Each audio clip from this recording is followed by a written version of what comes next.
ખેતીમાંથી અનેક પ્રકારનું અનાજ, ફળ, ફૂલ, શાકભાજી એ બધું આ ખેતીમાંથી થાય છે. ભગવાનના ભક્ત ભગવાનને માટે પણ ન્યાય રડેલા કમાણી માંથી કાઢે દેવાનો ભાગ તેમાંથી. દેશ દશાંશ વિશાંશ જાન તેના વ્યવહારે નાવે વિઘન. એને ક્યારે પણ વિઘન આવતું નથી.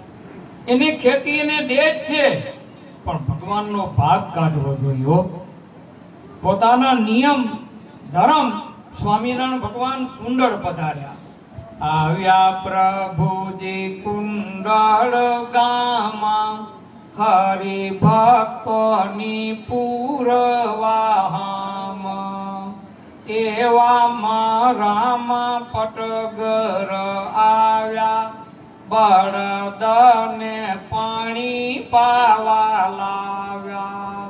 વસ્ત્ર બાંધેલા બળદને મુખે જોઈ શ્યામે પૂછ્યું તેને સુખે.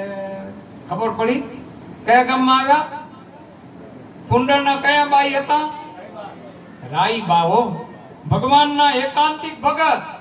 રોમે રોમમાં રટણા થાતું, પ્રભુ વિના ન પડ રહે વાતું. રોમે રોમમાં સ્વામિનારાયણ સ્વામિનારાયણ સ્વામિનારાયણ ભજન કરતા. એના 3 દીકરા, રામ પટગર, મામૈયો પટગર, હાથીઓ પટગર.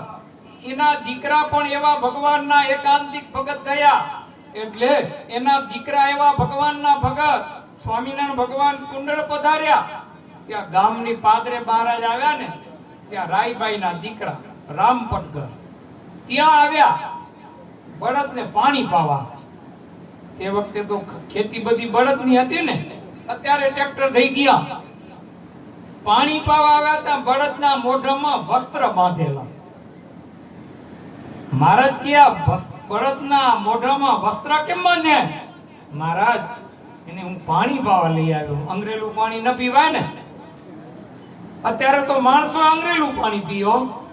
હોય મહિને કે 2 મહિને 4 મહિને એ અંગ્રેલું એમને પી જાય.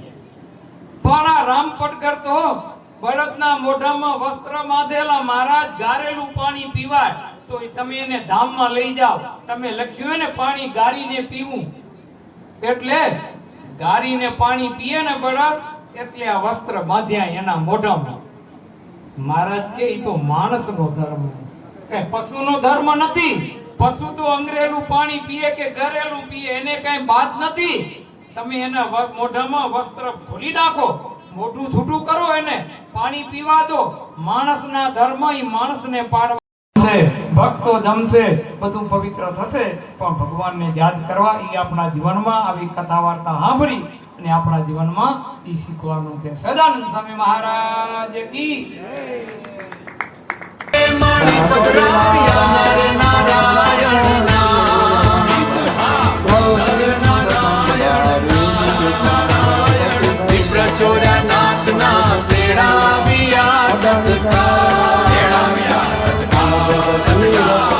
સામાન લઈ ગંજ માર્યો જઈને કાંકરિયાની પાટ. એ સીધા સાકરના શામળે આપ્યા કરીને પ્યાર. જતન કરીને જમાડ્યા વિપ્રના યુથ અપાર.